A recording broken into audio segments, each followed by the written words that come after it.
भोजन करते समय थाली में बाल आ जाए, भोजन करते समय एकदम खाते खाते गले में मिर्ची लग गई, हिचकी चलने लगे, भोजन करते समय एकदम ठसका लग गया, अटक गया भोजन, पानी अटक गया। रोज प्रतिदिन भोजन में थाली में बाल आ रहा है, प्रतिदिन ठसका लग रहा है, प्रतिदिन अगर तुम्हारे हिचकी आ रही है भोजन करते समय, प्रतिदिन आपके साथ में ये क्रम हो रहा है, तो समझ लेना कि तुम भोजन करते हो उस समय पर आपके घर का कोई पूर्वज कोई भूखा या प्यासा जरूर रह गया है, जिसके कारण बस वो हमको भोजन के समय पर बहू को या बेटे को याद करता है। तो फिर करना क्या है, फिर क्या कर सकते?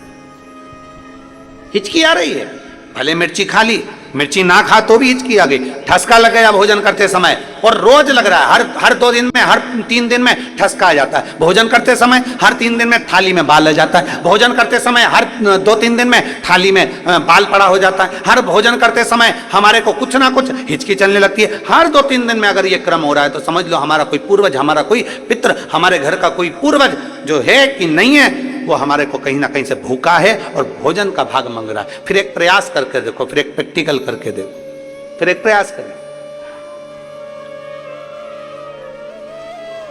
चावल की छोटी सी एक कटोरी, उस कटोरी में धान भर लीजिए चावल, उसमें एक लौंग और एक बेलपत्र, बस ये रख लीजिए। जो हंडा होता है, घर में पानी का मटका होता है, पितरों का जो स्थान होता है जहाँ पानी पीते हैं अपन, मटका, हंडा, टंकी, बाल्टी, जो भी हो। आजकल तो लोग आरओ लगा लिए हैं, तो नीचे भी तुम मटका रखते होगे, हंडा रखते होगे, टंकी रखते होगे, उसी के पास में वो कटोरी रख दीजिए। 14 की रात्रि, अमावस्या के दिन उस कटोरी का चावल, बेलपत्र, ये सब शिव मंदिर के अंदर आप कोई भी एक स्थान पर, कोई दोने के अंदर रखकर या कागज के अंदर रखकर, शिव स्थान पर, शंकर के मंदिर में शिवलिंग को केवल स्पर्श कर कर जमीन पर ही उसको एक कागज में या दोने में, उसको जहां जलाधारी होती है वो जलाधारी के पास में गणेश वाले स्थान पर, गणेश वाली जगह पर उसको रख दें। गणेश वाली जगह, फिर समझिएगा, ये शिवलिंग जलाधारी, ये जलाधारी का चरण जहां से पानी बहता है, सीधा हाथ सीधी तरफ पर गणेश जी का स्थान होता है, लेफ्ट में कार्तिकेय का स्थान होता है, बीच में अशोक सुंदरी का स्थान होता है। शंकर का शिवलिंग, शिवलिंग के ऊपर जो जलाधारी लगी होती है, उस जलाधारी में से एक एक बूंद जो पानी नीचे गिरता है, ये शंकर भगवान की 5 लड़कियों का स्थान होता है, जया, विषहरा, शामली बारी, दौतली, देव। शंकर जी की 6ठे नंबर की लड़की का स्थान बीच में होता है, जिसका नाम है अशोक सुंदरी। ऐसा स्थान, और ये पार्वती जी का हस्तकमल हो गया, शंकर का स्थान हो गया। तो जब हम वो अन्न रखते हैं, जब हम चावल और एक बेलपत्र और एक लौंग जो रखते हैं, वो हम गणेश जी वाले स्थान के साइड में रखते हैं, नीचे की ओर रखते हैं उसके स्थान। शिव आराधना में शास्त्र कर रहा है, शिव महापुराण वर्णन कर रही है। आप अगर भोजन कर रहे हो और भोजन करने में आपको बार बार हर 2 दिन में, 3 दिन में बाल आ रहा है भोजन की थाली में, सब सफाई से भोजन बनता है। ऐसा कोई मेरी जीजी नहीं है जो बिना सफाई के भोजन नहीं बनाती, सब सफाई से बनाती है, सब अच्छे से बनाती है, सब अच्छे प्रेम से बनाती है, और सब सफाई से भोजन बनाती है। और सफाई से भोजन बनाने के बाद भी आपकी भोजन की थाली में बाल आ रहा है, अच्छे से प्रेम से एकांत में बैठकर भोजन कर रहे तो भी हिचकी आ रही है, तो भी आपको ठसका लग रहा है, रोज 2-3 दिन में लग रहा है, समझिए कि वो कहीं ना कहीं हमारे पूर्वज, कहीं ना कहीं हमारे देव भूखे हैं, भोजन मांग रहे हैं, भोजन मांग। और मैंने तेरे ही भरोसे बाबा, तेरे ही भरोसे हवा बिच उड़ती जावांगी, बाबा डोर हथो छड़ी ना मैं कटी जाऊंगी, भोले मैं तेरी वतन। आप लोगों का आता है तो साथ में बोला करो, भोले मैं तेरी हवा बिच उड़ती जावांगी, बाबा डोर हथ कटी जावगी, भोले मैं तेरी, शंभो मैं तेरी। 3 जगह स्मरण आपके सम्मुख में। एक बहन ने प्रश्न किया, गुरुजी, भिलाई का प्रश्न है, अग्रसेन भवन का, जहां हम ठहरे थे। गुरुजी, जब शंकर भगवान का शिवलिंग बनाते हैं तो उसका नेत्र, उसकी नाक, उसका अधर, उसका सिर, उसका मुख बनाना चाहिए? शिव महापुराण में यह कुछ भी वर्णन नहीं है। शिव महापुराण में यह वर्णन नहीं है कि आप उनका चेहरा बनाए, मुख बनाए, अधर बनाए, नेत्र बनाए, शिखा बनाए। यह शिव महापुराण में वर्णन नहीं है। शिव महापुराण में तो केवल इतना वर्णन है कि आप अगर गमले की भी मिट्टी का शिवलिंग बना रहे हैं तो वो पार्थिव शिवलिंग है, यहां चेहरा बनाने की जरूरत नहीं। पार्थिव शिवलिंग का मतलब होता है जितनी मिट्टी को जोड़ा गया है, जितनी मिट्टी का संचय किया गया है, उसमें जितने जितने कण हैं, वो सारे कण जब इकट्ठे होते हैं तो मिट्टी में जितने कण होते हैं उतने कण के बराबर हमको शिवलिंग निर्माण का पुण्य फल प्राप्त हो जाता है। इसलिए पार्थिव की महत्व, पार्थिव की महत्वता क्यों है? तो ये इधर करते हैं कि नहीं करते हमको नहीं मालूम। हरतालिका करते हैं इधर, हरतालिका। तो हरतालिका जब करते हैं तो हरतालिका में बालू का या मिट्टी का शिवलिंग बनाते हैं। क्यों बनाते हैं? ये माताएं बालू का शिवलिंग, मिट्टी का शिवलिंग क्यों बनाती है? उसका कारण, सोमवार का 16 सोमवार करते हैं तो बालू मिट्टी का शिवलिंग बनाते हैं, 16 सोमवार कर रहे हैं तो मिट्टी का शिवलिंग है, हरतालिका कर रहे हैं तो मिट्टी का शिवलिंग है, अन्य पूजन कर रहे हैं तो मिट्टी का शिवलिंग का मतलब है छोटा छोटा कण कण कण कण, उसको पानी में मिलाकर इकट्ठा करा जाता है, फिर शिवलिंग का निर्माण करा जाता है। मतलब ढेर सारे हजारों शिवलिंग हम एक साथ पूजन नहीं कर सकते, तो पार्थिव बना लेते हैं तो उसमें कण कण कण कण ढेर होते हैं, तो हजारों शिवलिंग का फल हमारे खाते में प्राप्त हो जाता है। हजारों शिवलिंग का।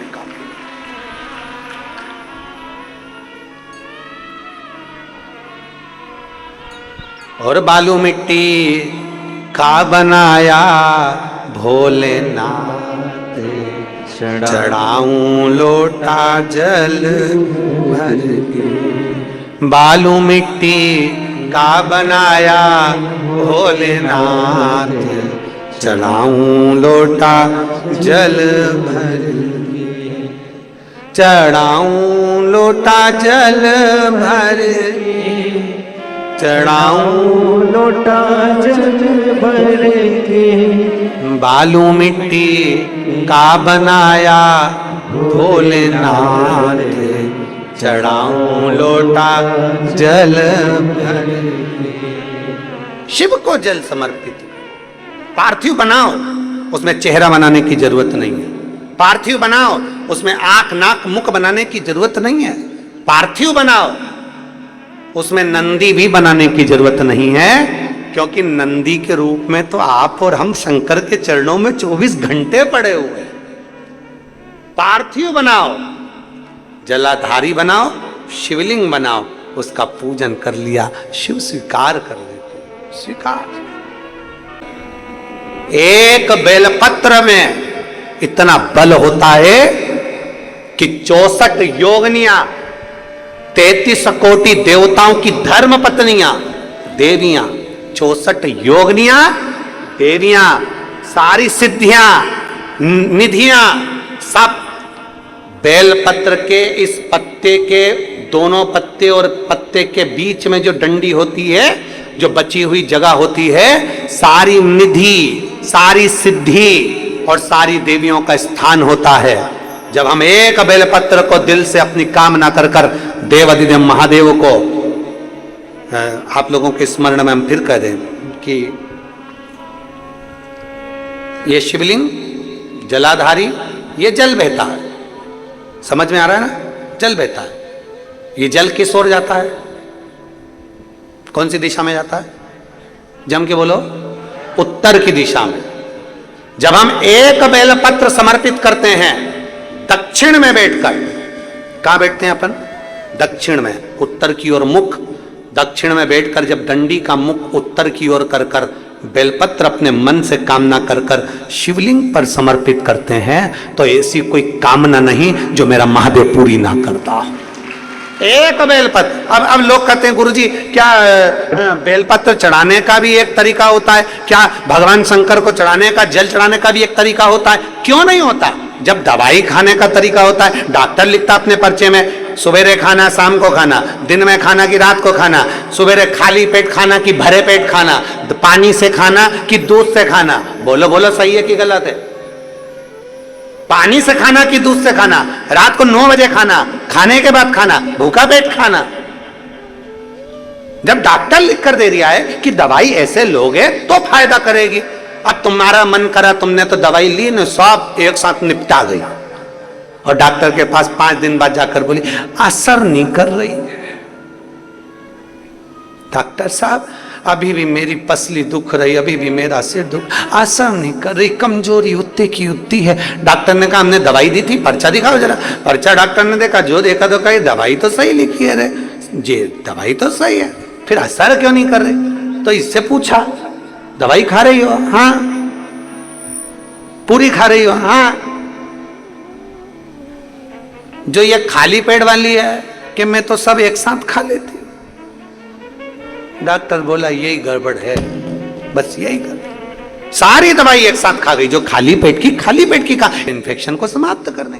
रात की दवाई क्यों देते हैं? क्योंकि रात भर जो नींद आएगी इन्फेक्शन खत्म करेगी, उसके लिए। सवेरे की दवाई अलग है, भोजन के हिसाब से। तो डॉक्टर ने दवाई दी है तो उस हिसाब से खाओ। पर अपन ने तो एक साथ लिया, पत्ता पत्ता पत्ता खोला साहब, लारी बहू पानी ला, और बहू पानी ला के बोतल का दे दिया और साथ सारी दवाई खोला के और सब निपटा गई। क्योंकि हमारा तो बीपी ऊंचा नीचा हो ही रहा है, असर नहीं कर रही।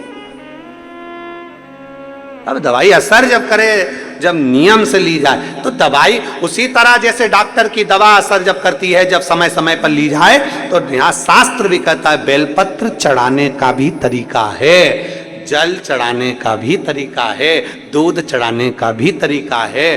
गेहूं चाहे काली मिर्च, ये सब तुम साल भर चढ़ाओगे, उसका कोई मूल तत्व नहीं है। पर गेहूं, काली मिर्च, काली तिल, कमलगट्टा और ये सब चीजें जब तुम सावन की शिवरात्रि पर समर्पित करती हो तो उसका फल तुम्हें साल भर के अंदर मिलता जरूर, प्राप्त होता है।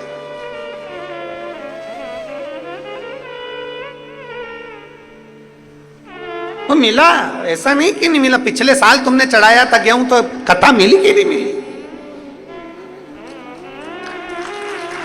आई कि नहीं आई कथा? और सुन लो छत्तीसगढ़ वालों, जितनी छत्तीसगढ़ की मेरी जीजियां कथा सुन रही हैं ऑनलाइन, जितने कथा को श्रवण कर रहे हैं, दिल से पूजन करना और बाबा से दिल से कहना हमारे यहाँ भी शंकर जी की कथा होना चाहिए। तो इतना देना झोली भर करके हम भी कथा करवाए, ऐसा प्रयास इतना।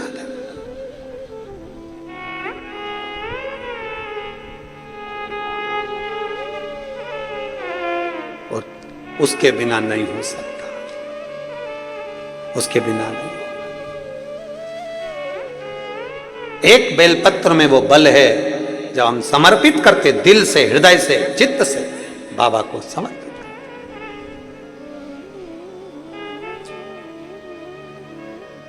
हम 2 बेलपत्र प्रतिदिन, हमारी जो कथा होती है, कथा में हम 2 बेलपत्र उसमें से इसमें अपनी पुस्तक में रख लेते हैं, पर्चा डाल देते हैं, इसको पूरा बंद कर देते हैं। जब सवेरे पाठ करने बैठते हैं बेलपत्र निकाल लेते हैं, पाया, बाबा का भजन किया, स्मरण किया, अपनी भक्ति में लीन। एक ऊर्जा, हम कहेंगे शुगर का कितना भी मरीज हो, इंसुलिन लेने वाला भी अगर शुगर वाला है और उसको इंसुलिन लग रही है, तो हम उस तक से कहेंगे थोड़ा बेलपत्र शिवजी पे चढ़ी हुई कुंदकेश्वर महादेव का नाम लेकर खाना चालू करो। धीरे धीरे धीरे धीरे 2, 3, 4 बेलपत्र खाने की आदत डालो। नहीं खाते बन रहा है, मुंह में छाले आ जाते हैं या मुंह तरह तरह से बन जाता है, तो सुखा के बेलपत्र को चूरा बनाओ, कुंदकेश्वर महादेव के नाम से थोड़ा सा वो चूरा पानी के साथ निगल लो या गोली बनाकर निगल लो। उसका फल 15-20 दिन तक लगातार खाओगे।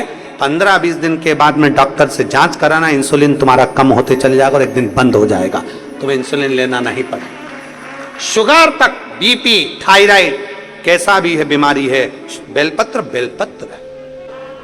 फिर निवेदन करेंगे, जल हो, बेलपत्र हो, और मेरी माताओं से भी निवेदन, भाइयों से भी निवेदन, शंकर के मंदिर में चढ़ा हुआ जल, शिव पर चढ़ा हुआ जल का आचमन भी सोच। आ जाओ।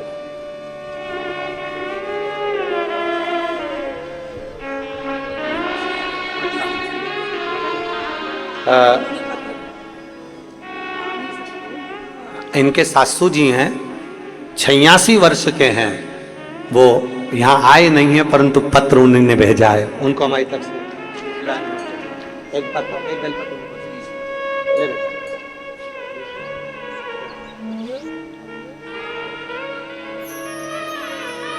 एक विश्वास अपने भीतर हो, शिव पर चढ़े हुए जल का भी एक भरोसा, एक दृढ़ता, एक विश्वास। भगवान महेश से माता उमा ने प्रश्न किए थे और कहते हैं काशी के अंतर्गत, काशी की पवित्र भूमि पर माता सती ने बारंबार भगवान शंकर से प्रश्न किए। कई प्रश्न माता सती भगवान देवाधिदेव महादेव से करती हैं, कई प्रश्न, और उसी में एक प्रश्न माता सती ने भगवान शंकर से किया है। और वो प्रश्न, ये जितने शिव भक्त यहां बैठे हुए हैं और जितने आस्था चैनल के माध्यम से और फेसबुक यूट्यूब के माध्यम से अपने घरों में बैठकर श्रवण कर रहे हैं, उनको भी इस प्रश्न का उत्तर ज्ञात होना चाहिए। सती मैया ने एक प्रश्न, बड़ा एक भारी प्रश्न माता सती ने भगवान देवाधिदेव महादेव से करा।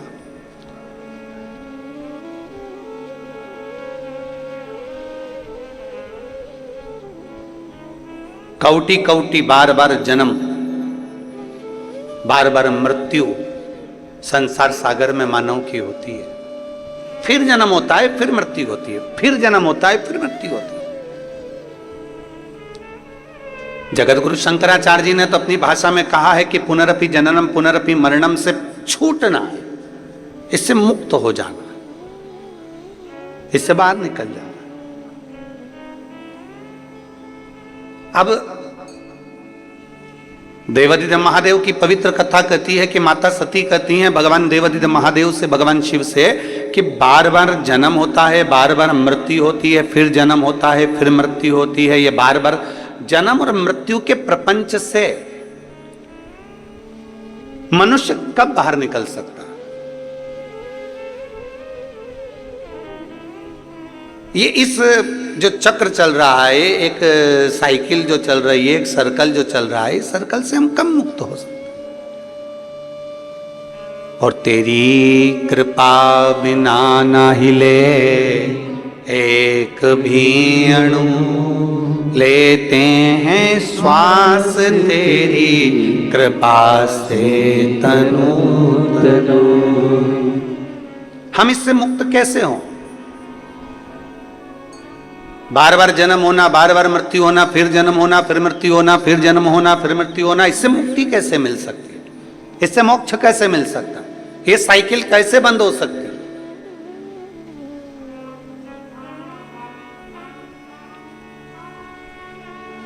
कैसे मुक्त हुआ जाए? हम और आप जब संसार में जन्म लेते हैं तो जन्म लेने के बाद में अपना कर्म पूरा कर कर फिर चले जाते हैं। अब हमको नहीं मालूम कि हम आएंगे कि नहीं आएंगे।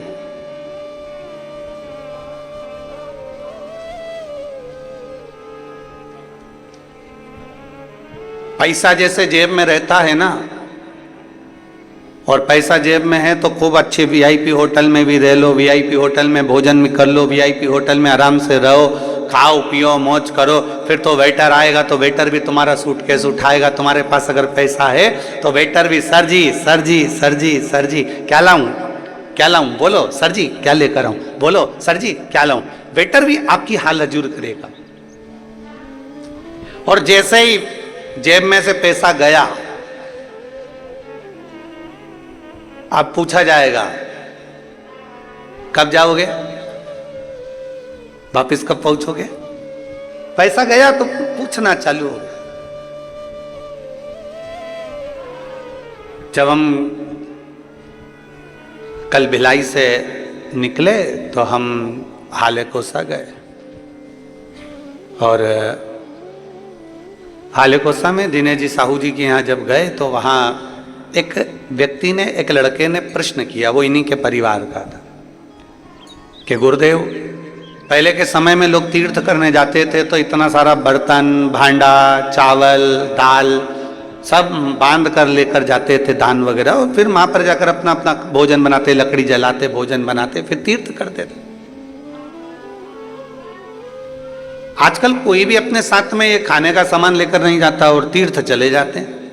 हमने कहा आज के लोग चतुर हैं, जेब में 500 के नोट की गड्डियां फंसाते हैं और चल जाते हैं। बस एक गड्डी, 2 गड्डी तुम्हारी जेब में अगर फंसी हुई है फिर तो तुम कहीं पर भी चले जाओ। जी सर, होटल रूम खोलो, जी सर, वीआईपी दर्शन, जी सर अभी आइए, बस अंदर अभी दर्शन कराता हूँ, अभी जल चढ़वाता हूँ, अभी तुमको प्रणाम करवाता हूँ, जी सर लो। फिर तो तुम्हारे पास में अगर 500 की नोट की गड्डी बस फंसी हुई है तो जी सर लो, अभी मैं तुम्हारे गले में माला भी पहनाता हूँ, सर मैं आपको अभी भगवान से दर्शन कराता हूँ, सर मैं अभी आपको उनसे मिलवाता हूँ, सर मैं अभी ऐसा करवाता हूँ। बस 500 के नोट की गड्डी तुम्हारे जेब में है तो तुम मंदिर में दर्शन भी वीआईपी कर लोगे, ठहर भी जाओगे, होटल में भी पहुंच जाओगे, भोजन भी कर लोगे, अच्छे से घूम भी लोगे, फिर भी लोगे। तुम्हारे को ना चावल ले जाना है, ना दाल ले जाना है, ना बर्तन ले जाना है, ना भांडा ले जाना है, ना कोई सामग्री ले जाना है। बस अपनी जेब में 2 गड्डी फंसा कर रखो और चल दो, तो तुम्हारी सारी व्यवस्था अच्छी होगी। हम भी उस बच्चे से यही कहे कि अपनी जेब में जैसे 2 गड्डी फंसाना जरूरी है, उसी तरह अपने दिल में शंकर और पार्वती को फंसाना जरूरी है, तो ऊपर भी व्यवस्था अच्छी मिल सकती। अगर ये 2 आपके हृदय में फंस गए, ये 2 आपके दिल में आ गए, तो फिर आपकी व्यवस्था ऊपर भी अच्छी है। नीचे तो नीचे जाने दो, ऊपर भी व्यवस्था अच्छी है। और कृपा की ना होती जो आदत तुम्हारी, कृपा की ना होती जो आदत तुम्हारी, तो सोनी गिरेती अदालत तुम्हारी, गरीबों के दिल में जो जगह तुम न पाते, तो किस दिल में होती इबादत तुम्हारी, तो किस दिल में होती इबादत तुम्हारी। केवल एक शिव और पार्वती, राम और सीता, कृष्ण और राधा, नारायण और लक्ष्मी मां, ब्रह्मा और ब्रह्माणी, ये 2 गड्डी है हमारी, और जिसको आपने दिल में, हृदय में रख ले, और हृदय में अगर रखा गई तो फिर भगवत भजन का आनंद अपने आप प्राप्त हो। और वो 2 गड्डी तुम्हारे पास में पहले से थी, वो 2 गड्डी तुम्हारे पास पहले से थी, शंकर और पार्वती की। ये तो पक्का है कि तुमने शंकर जी को जल लपक के ही चढ़ाया है, ये पक्का। अच्छा, जोरदार चढ़ाए। और वो 2 गड्डी तुम्हारे पास में पहले से थी, एक शिव एक पार्वती, एक राम कृष्ण, शंकर पार्वती शिव राम कृष्ण रूपी, शंकर पार्वती रूपी जो गड्डी तुम्हारे पास में है, तुमने उसका प्रयोग करा और दिल से श्री शिवाय नमस्तुभ्यम, श्री शिवाय नमस्तुभ्यम जपते रहे, जपते रहे, जपते रहे, उसका पुण्य फल आज प्रकट हो।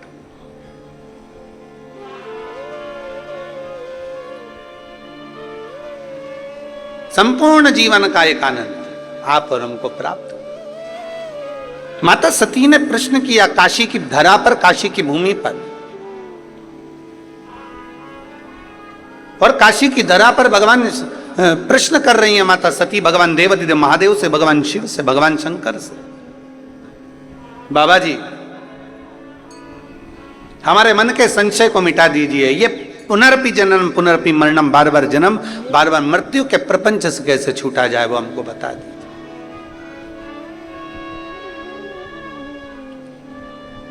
हम कैसे छूटे हैं? और भोलेनाथ सुना दो ऐसी कथा जिसे सुनकर मैं भी अमर हो लूं। हे शंभु, है त्रिकालदर्शी, है कैलाशी, है विनाशी, जिसको श्रवण कर मेरे भीतर के संशय मिट जाए,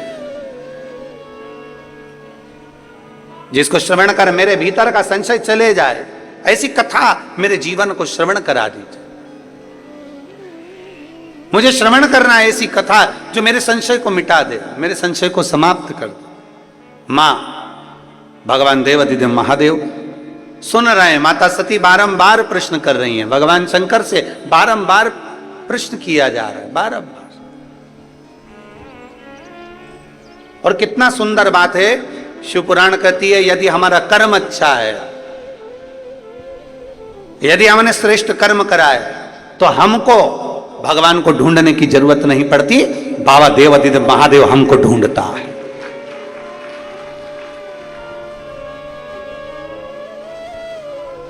अगर हमारा कर्म अच्छा है, अगर हमारे कर्म श्रेष्ठ हैं, तो हमको बाबा को ढूंढने की जरूरत नहीं, बाबा हमें ढूंढेगा। बाबा हमको ढूंढने के लिए नहीं करते। कर्म अच्छा करिए। अभी बिलाई की कथा में हमने एक बात कही थी कि बन सके जिस बच्चे को एजुकेशन की जरूरत है, अच्छी पढ़ाई की जरूरत है, और बच्चा अच्छा पढ़ना चाहता है, तो उस बच्चे को अच्छी पढ़ाई कराइए। किसी को चिकित्सा की जरूरत है और बहुत बीमार व्यक्ति है और उसको चिकित्सा की जरूरत है, तो उसको अच्छी चिकित्सा कराए। किसी को एजुकेशन चाहिए, उसको एजुकेशन दिलाया जाए। किसी को चिकित्सा चाहिए, उसको चिकित्सा दिलाई जाए, जिससे वो अच्छे से अपने जीवन को आनंद पूर्वक जी सके, वो आगे बढ़ सके।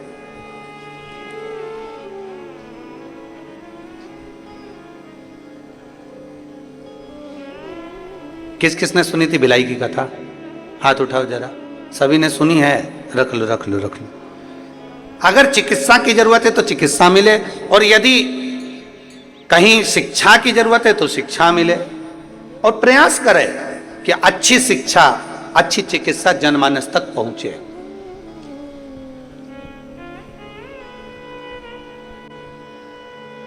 सती मैया कह रही है कि मेरे भीतर का संशय मिटा दो। कर्म अच्छा है तो आपको परमात्मा को ढूंढने की जरूरत नहीं, परमात्मा आपको ढूंढेंगे। और अगर कर्म बेकार है, समय की अवस्था धीरे धीरे धीरे धीरे आती जाती है और मालूम पड़ जाता है कि हमारा आने वाला समय कैसा है। बचपन में कुछ अच्छा करा है तो जवानी में प्राप्त होता है, और जवानी में कुछ अच्छा करा है तो अधेड़ी में प्राप्त होता है, और अधेड़ी में कुछ अच्छा करा है तो बुढ़ापे में प्राप्त होता है। और यदि हम पूर्व से ही केवल थोड़ा थोड़ा थोड़ा थोड़ा पाप कर्म हमारा इकट्ठा होता गया, तो बुढ़ापे में यह मत सोचना कि बहू तो रोटी दे देगी, बुढ़ापे में यह मत सोचना कि परिवार के लोग जी हजूरी कर लेंगे। अगर बुढ़ापा आते आते अपने को ताना दे रहे हैं, बुढ़ापा आते आते अपने ही अपने को गाली दे रहे हैं, बुढ़ापा आते आते अपने ही अपनों को अपशब्द कर रहे हैं, तो फिर यह मान कर चलना कि हमने पूर्व का कर्म थोड़ा श्रेष्ठ नहीं कर पाए, इसलिए आज हमको सुनना भी पड़ रहा है और सहना भी पड़ रहा है। अरे मत बुरे कर्म कर बंदे वरना पछताएगा, भगवान की आंखों से तू बच नहीं पाएगा, तू बच नहीं पाएगा। अरे ओ अज्ञानी मत कर नादानी, अरे ओ अज्ञानी मत कर नादानी। तेरे कर्म का फल भी तो ही पाएगा, जैसा किया तूने तेरे आगे आएगा। मत बुरे कर्म कर बंदे वरना पछताएगा। भगवान की आंखों से तू बच नहीं पाएगा, तू बच नहीं पाएगा। अपने कर्म थोड़े श्रेष्ठ कर, जितना बन सके श्रेष्ठता का कर्म थोड़ा थोड़ा करते चलिए, थोड़ा थोड़ा बहुत है। ये मेरी जीजियां बेटी है ना, इनको ज्यादा पैसा नहीं मिलता है, ये तो थोड़ा बहुत मायके गई, पापा ने दे दिया, माँ ने दे दिया, बाबूजी ने दे दिया, महतारी ने दे दिया, थोड़ा थोड़ा इकट्ठा करती है। बच्चों का मिलता है वो इकट्ठा कर लेती है, थोड़ा सा पति देवता दे देते हैं वो इकट्ठा कर लेती है, थोड़ा कहीं कोई मेहमान पावना आ गया, कहीं से धन आ गया तो वो इकट्ठा कर। जो नौकरी करती है उनका नहीं कर रहे हम, जो सर्विस कर रहे हैं उनका हम नहीं कर रहे, हम तो जो घर की दीदियां हैं, घर की हमारी बहनें, हमारी जीजियां हैं, हम उनका करें थोड़ा थोड़ा थोड़ा थोड़ा 50, 100, 500, 200, 25, 50, 100, 500, 200 इकट्ठा कर लेती। किसके लिए इकट्ठा करा इन्हें? बोलो बोलो जरा जीजियों, बोलो जरा जम के। खुद के लिए? बोलो जम के। नहीं। किसके लिए इकट्ठा करा? ये पैसा इकट्ठा करा जब बच्चों को जरूरत पड़े तो मैं निकाल कर दे सकूं, और पति को जरूरत पड़े तो मैं निकाल कर दे सकूं, ये उस समय के लिए, खुद के लिए नहीं।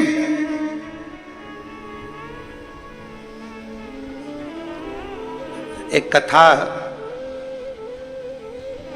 अमलेश्वर की कथा में हमने कहा था कि स्त्री से उसकी उम्र मत पूछो और पुरुष से उसकी आय मत पूछो। स्त्री से उम्र मत पूछो और पुरुष से, जम जम के बोलो जरा, आय मत पूछो। क्यों? स्त्री से उम्र इसलिए नहीं पूछिए क्योंकि स्त्री अपने लिए नहीं जीती, एक नारी जब भी जीती है अपने परिवार के लिए जीती है, इसलिए नारी से उसकी उम्र नहीं पूछी जाती, उसकी उम्र नहीं पूछते कि तू कितने साल की है।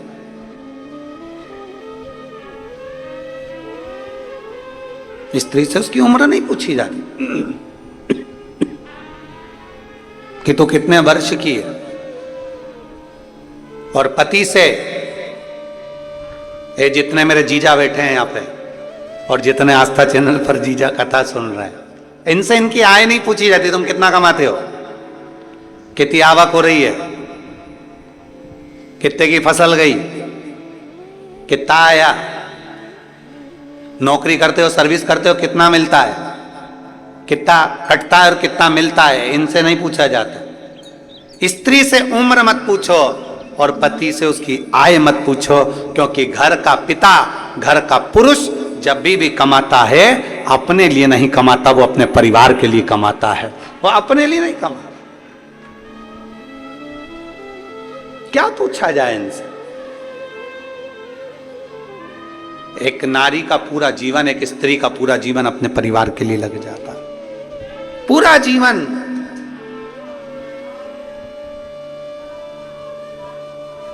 एक पुरुष का पूरा जीवन कमाने में, शुरू से बस कमाना कमाना कमाना कमाना कमाना, और कमाते कमाते कमाते कमाते उसका पूरा जीवन केवल परिवार के लिए हो जाता है, परिवार के लिए। जब उसको पता चलता है कि मेरी पूरी उम्र निकल गई और मैंने इसका भोग ही नहीं भोगा। मधुमक्खी छत्ता बनाती है,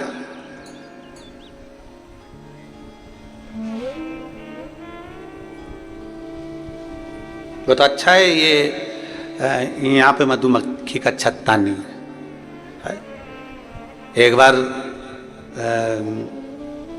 कहीं कथा करने गए थे बिहार साइड में, तो वहाँ मधुमक्खी का छत्ता था।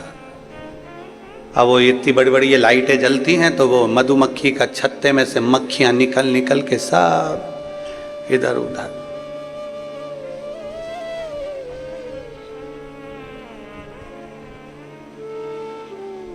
छत्तीसगढ़ सरकार को और छत्तीसगढ़ की प्रशासन को, दोनों को धन्यवाद है। बहुत बहुत साधुवाद, बहुत बहुत साधुवाद।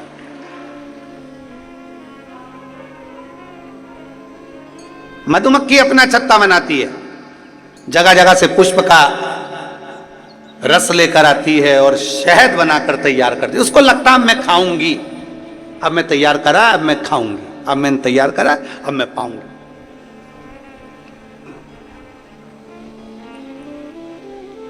फिर सोचती है वो, अब मैं खाऊंगी। जीवन बहुत विचित्र है। मेरी जीजियों, मेरे जीजाओं, मेरी बेटियों, मेरे बेटाओं, मेरी माताओं, मेरे भाई, मेरे बंधु, मेरी माताएं, ध्यान रखना, जीवन बड़ा विचित्र है। जब दांत रहते हैं तब खाने को चने नहीं मिलते हैं, और जब चने मिलते हैं तो मुंह में दांत नहीं रहते। पूरा जीवन तो हम संघर्ष में निकाल देते हैं। बस मेहनत करूंगा, अभी थोड़ा कमा लूंगा ना, इसके बाद घर बनाऊंगा, घर बनाऊंगा, एक नंबर का मकान बनाऊंगा, गाड़ी लाऊंगा, ये करूंगा, वो करूंगा। मालूम पड़े घर भी बना लिया, गाड़ी भी लिया है, पर शरीर ऐसा हो गया कि घर तो नंबर 1 का बनाया, पर ऊपर एक बार अगर चढ़ गई तो 3 दिन बाद नीचे उतरी है। फिर क्या मतलब का घर? कई कई माताओं को बड़ा शौक रहता है, बस अपने पति से कहती है अपने एक मकान बनाएंगे। इतनी बारिश होती है ना, एक कपड़े सुखाने की जगह नहीं है अपने घर में। अरे बोलो तो सही है कि गलत है? अपने यहाँ कपड़े सुखाने की जगह नहीं है, अपन एक मकान बनाएंगे और घर में ऐसा ऊपर ऐसा शेड लगा देंगे जहां पर कपड़े सूख जाए, कर जाए, और ऊपर अपन 2 मंजिल का बना लेंगे। बच्चों का कमरा अलग, इस बेटी का कमरा अलग, दामाद अलग, तो ये सब चीज कमरे कमरे बना देंगे और ऊपर अच्छी व्यवस्था कर देंगे कपड़े वपड़े सूखने की। अब मालूम पड़े बेचारे पति ने हिम्मत कर मेहनत कर कमा कर घर बना दिया। घर के ऊपर कमरे, कमरे के ऊपर छत भी बना दी, और छत पे ऐसी व्यवस्था भी कर दी कि कपड़े सूख जाएं। अब मालूम पड़ा जब मकान बनाने का कहा गया था तब उम्र दूसरी थी, और आज जब कपड़े की बाल्टी लेके ऊपर चढ़ी तो मालूम पड़ा 4 घंटे तक वहीं पर बैठी है।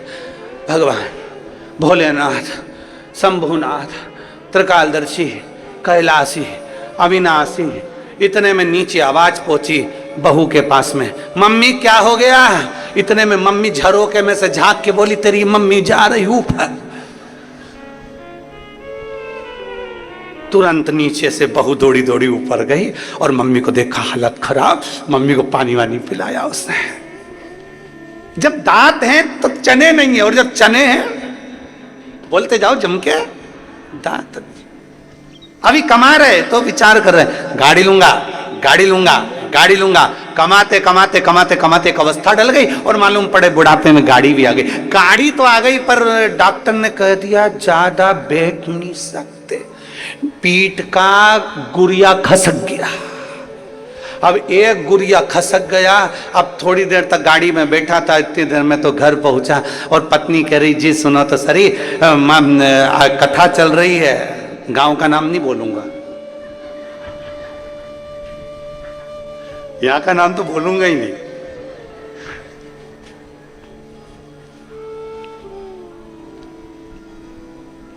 वो तो बहुत समझदार हो तुम, वैसे समझ जाओगे।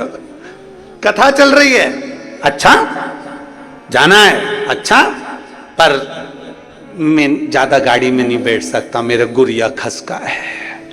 कमाते कमाते जिंदगी निकल गई। अब गाड़ी में घूमने का शौक लगा, गाड़ी चलाने का शौक लगा, गाड़ी में जाने का शौक लगा, तो मालूम पड़े गाड़ी नहीं चला सकते, गाड़ी में बैठ नहीं सकते। मकान बनाने का शौक लगा, मकान तो बड़ा बन गया, पर मकान में ऊपर चढ़ने का, आप सब यहाँ बैठे हो, तुम्हारा अगर 2 मंजिल का मकान होगा ना, तुम गारंटी है हफ्ते 2 हफ्ते या महीने 2 महीने 4 महीने में एक आध बार ऊपर जाते होगे। और हम तो निवेदन करें इतनी जल्दी जाओ भी मत, क्या करोगे, एक हाथ बार का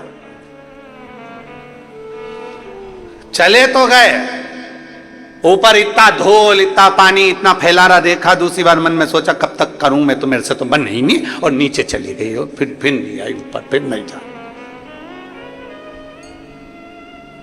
दांत थे तब चने नहीं। कमाते कमाते कमाते कमाते कमाते कमाते जीवन निकल गया। और फिर भी बच्चों ने कहा तुमने हमारे लिए किया क्या? फिर भी कह रहे हैं तुमने हमारे लिए किया क्या? अरे एक मां अपनी पूरी उम्र तुम्हारे ऊपर निछावर कर देती है और एक बाप पूरी उम्र कमाते कमाते कमाते कमाते अपनी पूरी जिंदगी तुम्हारे ऊपर पूरी कमाई हुई धन दौलत तुम पे निछावर कर देती है।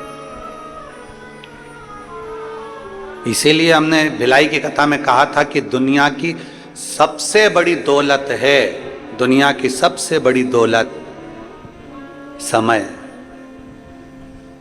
दुनिया की सबसे बड़ी दौलत है समय और दुनिया की सबसे बड़ी पूंजी है माता और पिता।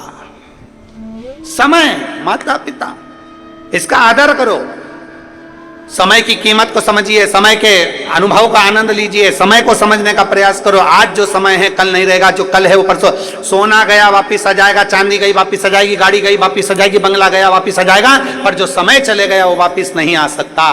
वो गया तो गया, फिर नहीं आने वाला। इसलिए समय की अनुकूलता समझिए कि हमारा बचपन है उसको भी हम श्रेष्ठता में जिए, हमारी जवानी है उसको भी हम श्रेष्ठता में जिए, हमारी अधेड़ी है उसको भी हम श्रेष्ठता में जिए, और हमारा बुढ़ापा है उसको भी हम श्रेष्ठता में जिए। दुनिया तो गलती छांटने के लिए बैठी है। एक पति पत्नी गार्डन में घूम रहे थे, बगीचे में दोनों घूम रहे हैं, पति और पत्नी दोनों। घूमते घूमते देखा कि सामने से कुत्ता आ गया। पत्नी घबरा गई, सामने से कुत्ता, पत्नी घबराई, थोड़ा पीछे हटी, कुत्ता और आगे बढ़ा, पत्नी और पीछे हटी, कुत्ता और आगे बढ़ा, पत्नी और पीछे हटी। पति को लगा ये कुत्ता मेरी पत्नी को काट खाएगा, कल बच्चों को स्कूल भेजना है, टिफिन कौन बनाएगा? कौन बनाएगा? मेरे को दुकान जाना है, मेरा भोजन कौन बनाएगा? करूं क्या? जैसे कुत्ता जम के लपका, पति ने पत्नी को गोदी में उठा लिया। जो गोदी में उठाया, कुत्ता भाग गया। कुत्ता भागा, पत्नी नीचे उतरी, उतरते सी चिल्ला के बोली, तुम में अकल है थोड़ी बहुत भी? तुम्हें लक्षण है थोड़ा बहुत भी? पति ने कहा क्या हो गया? दुनिया के लोग कुत्ते को भगाने के लिए पत्थर उठाते, तुमने मुझे उठा लिया। अब पति हाथ जोड़ के बोला, मैंने तेरे को मारने के लिए कुत्ते को नहीं उठाया था, मैंने तो इसलिए उठाया था कि तुझे कुत्ता नहीं काट खाए, मेरे पाँव में काट लेगा चल जाएगा, पर तुझे काटेगा तो मुझे अच्छा नहीं लगेगा। पर समझ है ना व्यक्ति की क्या समझेगा? आप किसी को कितना भी समझाने का प्रयास कर लो, उसकी बुद्धि, उसके विवेक, उसके आनंद के साथ जितना समझ सकता है उतना ही समझेगा, उतना ही, उससे ज्यादा वो नहीं समझ सकता।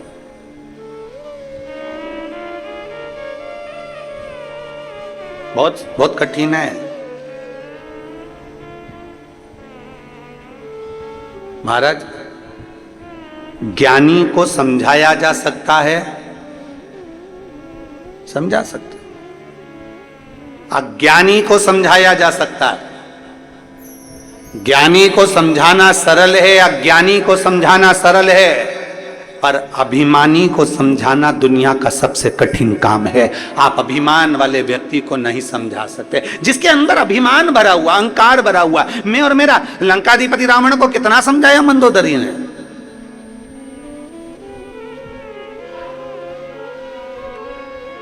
लंकाधिपति रावण को विभीषण ने समझाया, मंदोदरी ने समझाया, स्वामी सीता जी को लौटा दीजिए, स्वामी सीता जी को लौटा दीजिए, पर अभिमान भरा हुआ था भीतर, मैं और मेरा, मैं दशानन, 10 ग्रीवा, हजारों हाथ, क्या समझती है मंदोदरी तू मुझको?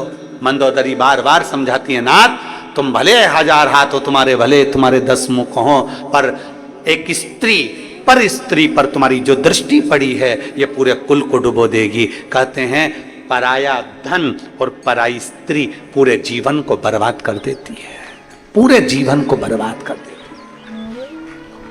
पराया धन और पराई स्त्री पूरे जीवन को बर्बाद कर देती। कितना सुंदर वर्णन आया है। एक संत, एक भगवान का भक्त निकल कर जा रहा था, उसके साथ उसकी पत्नी थी। बड़े प्रेमी जीव थे, भगवान के विरल भक्ति में रमने वाले। जा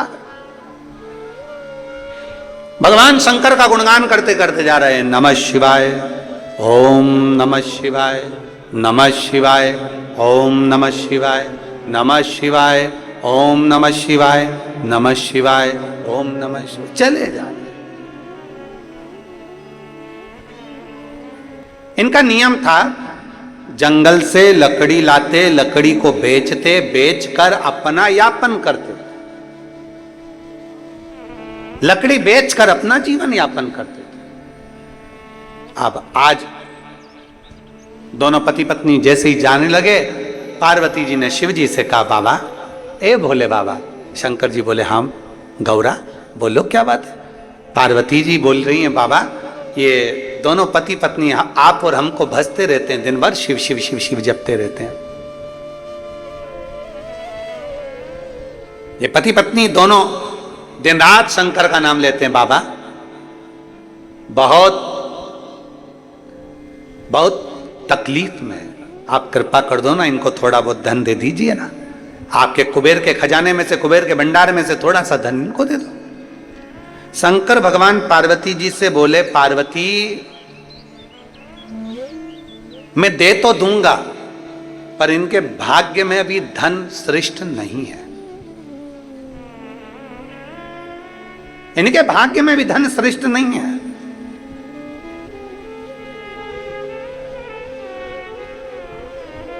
जिसका जितनी किस्मत में होता है, जब भाग्य में होता है तब प्राप्त होता है। जरा विचार करिएगा, कथा मुंगेली में होने वाली थी, डोम लग चुका है, स्टेज बन चुका है, मंच व्यवस्था हो चुकी है, सारी व्यवस्था हो चुकी है, पर पानी कीचड़ सब उस पंडाल में इतना भर चुका था कि पांव रखो और पांव उसमें जा रहा था, दब रहा।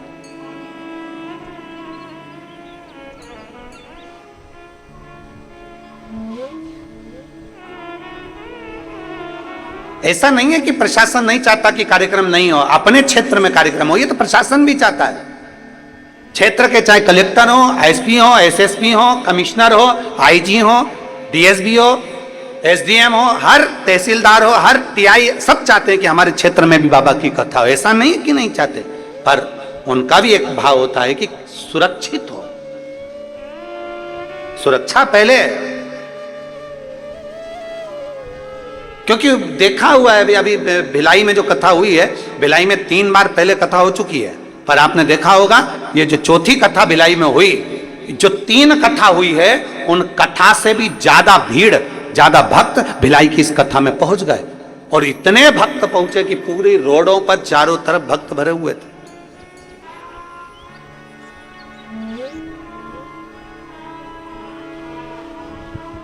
अब कथा होना थी उंगली के अंतर्गत, कथा कहीं हो सकता है कि आप आए नहीं और सुबह हो गई, मेरी पूजा की थाली धरी की धरी रह गई। वो तराजू होता है ना, तराजू में एक इधर भी वजन रख के देखा जाता है, इधर का भार की इधर का भार। हमें तो लग रहा है छत्तीसगढ़ का कांटा यहाँ था और इधर भी भार देखा गया, तो हो सकता है तुमने पानी ज्यादा चढ़ाया होगा, तराजू उधर टपकाया।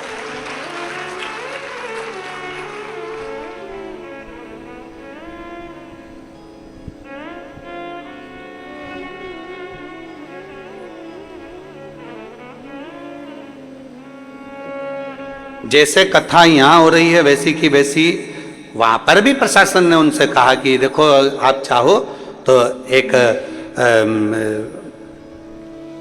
कोई स्टेट में कोई अच्छा ग्राउंड मिल जाए, ऐसा छोटा सा कोई हॉल मिल जाए जिसके अंदर आप ऑनलाइन करा सको, पर नहीं, हम कथा विशाल करा। पर तुम समझदार थे, तुम बड़े चतुर थे, और तुम लोगों ने सोच लिया बिल्ली के भाग से छींटा टूटा है, मक्खन अपने भाग्य में आ जाए तो अच्छा। ऐसा नहीं कि प्रशासन नहीं सोचता, कार्य के लिए सोचता है, पर सुरक्षित हो, सबकी रक्षा हो, सब श्रेष्ठता, सुरक्षा के साथ। इनकी किस्मत में नहीं है। भगवान शंकर कह रहे हैं पार्वती अगर मैं इसको सोना चांदी दे भी दूं, हीरे पन्ने दे दूं, पर इन दोनों पति पत्नी के भाग्य में नहीं। कैसे नहीं है? प्रभु बहुत साधारण है ये लोग, दे दो ना, थोड़ा सा धन दे दो ना। शंकर भगवान बोले ये दोनों पति पत्नी नहीं ले सकते। मुझे मेरा विश्वास कहता है शंकर की आराधना करने वाला, शंकर की उपासना करने वाला ये दूर रहता, पर धन से भी दूर होगा और पर स्त्री से भी दूर होगा, नहीं ले सकते। पार्वती जी बोली मेरे को दो धन में तो क्या दो। पार्वती जी ने एक लाल कपड़े में थोड़ा सा आभूषण, माणिक मोती, सोना चांदी, हीरा पन्ना बांधा और रास्ते में डाल दिया। जहां रास्ते से ये दोनों जा रहे थे, दोनों अलमस्त होकर नमः शिवाय, ओम नमः शिवाय, नमः शिवाय, ओम नमः शिवाय, नमः शिवाय, ओम नमः शिवाय बोलते बोलते जा रहे थे। इतने में पति की दृष्टि उस धन पर पड़ गई। पत्नी थोड़ी पीछे थी,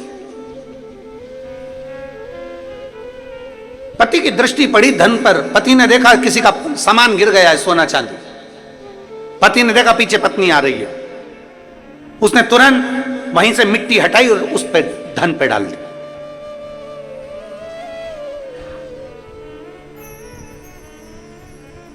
पत्नी ने पूछा आते से ही क्या कर रहे हो? पति को लगा स्त्री का स्वभाव होता है थोड़ा सा, कहीं धन देखकर इसके मन में, लोगों के पर्दे देखकर मन में आ जाता है कि अगली दिवाली पे इसमें की पर्दे लाऊंगी। मिठाई खाते मन में आ जाता है कि अगली बार हरियाली आन दे तो मैं ऐसा ही मीठा भात बनाऊंगी। तो उसके मन में यह ना आ जाए कि ये सोना देखे, हीरे पन्ने देखे और इसके चित्तवृत्ति में यह ना आ जाए कि ये सारा धन मेरा हो गया, ये सारी संपदा मेरी हो गई। ना ना। पत्नी ने पूछा क्या कर रहे हो? पति बोले कुछ नहीं। स्त्री ने कहा मुझे मालूम है तुम क्या कर रहे हो। पत्नी बोली मुझे मालूम है तुम क्या कर रहे हो। पति ने पूछा क्या कर रहा हूं? पत्नी बोली मिट्टी को मिट्टी में दबा रहा। पति की आंख में से आंसू बह गए। मैं अपनी पत्नी को समझ नहीं पाया, वो जान गई थी ये सोना मिट्टी है, दूसरे की दौलत हमारे लिए धूल की तरह है, दूसरे का धन हमारे लिए धूल की तरह है, दूसरे की संपदा हमारे लिए धूल की तरह है, दूसरे का पड़ा हुआ पैसा हमारे लिए धूल की तरह है। दुनिया के लोग समझ नहीं पाते। किसी का पड़ा मोबाइल मिल गया, सोचते हैं खुशी होती है, 2000, 5000, 10,000 का मोबाइल मिल गया, पर उसको मालूम नहीं है कि तूने 5000 का मोबाइल तुझे जो पड़ा हुआ मिला है वो तेरे को कौन से समय पर कहां ले जाकर तुझे खड्डे में डालेगा। किसी का पड़ा हुआ सोना मिल गया, चांदी मिल गई, कुछ सामान मिल गया, हम खुश हो जाते हैं। किसी का बैग मिल गया, किसी का चेन मिल गई, किसी का मंगलसूत्र मिल गया, किसी का सामान मिल गया, पर वो ये समझ नहीं पाते कि ये सोना हमें किस गर्त तक लेकर जा सकता है, किस गर्त तक लेकर जा सकता है।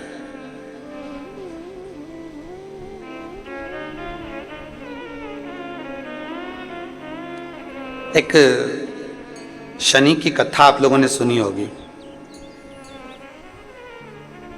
शनि की धर्म पत्नी ने शनि से पूछ लिया था कि तुम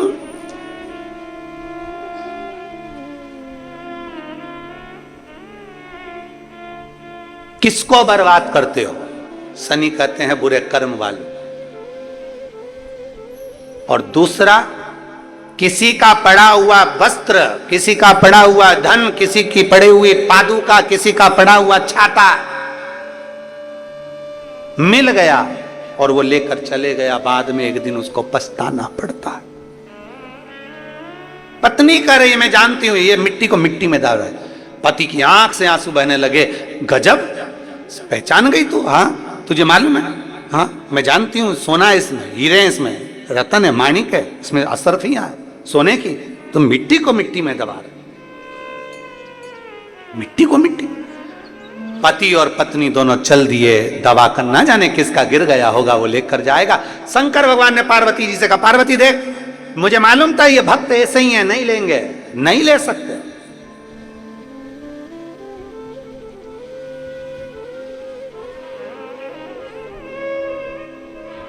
दो व्यक्ति होते हैं, एक का सामान चोरी चले गया और दूसरा होता है जिसने चोरी कर लिया। जिसका सामान चले गया वो 6 महीने में, 8 महीने में, 1 साल में वो वापिस चेन बनवा लेता है, वापिस मंगलसूत्र बनवा लेता है, भगवान इतना उसको दे देता है। पर जो चोट्टा होता है ना, वो परमानेंट चोट्टा होता है। वो इतनी बार चोरी कर लिया तो भी वो सेठ नहीं बन पाया, चोर की चोर ही रहा, चोर की चोर रहा। लाखों का सामान चुरा लिया तो भी चोट्टा की चोट्टा ही रहा।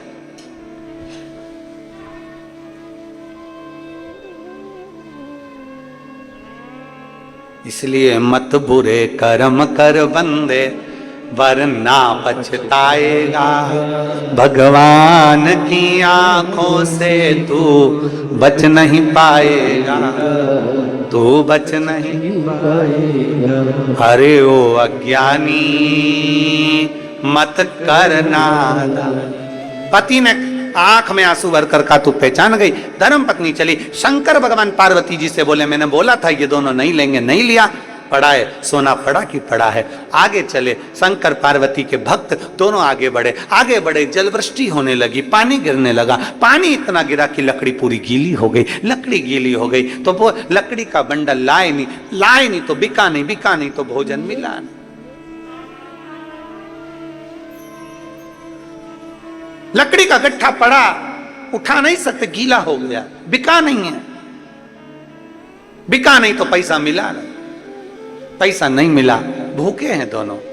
आज पति से बोली, आज शादी को 40 साल हो गए, पर 40 साल में आज पहली बार आप और हम दोनों भूखे सो रहे हैं, भूखे।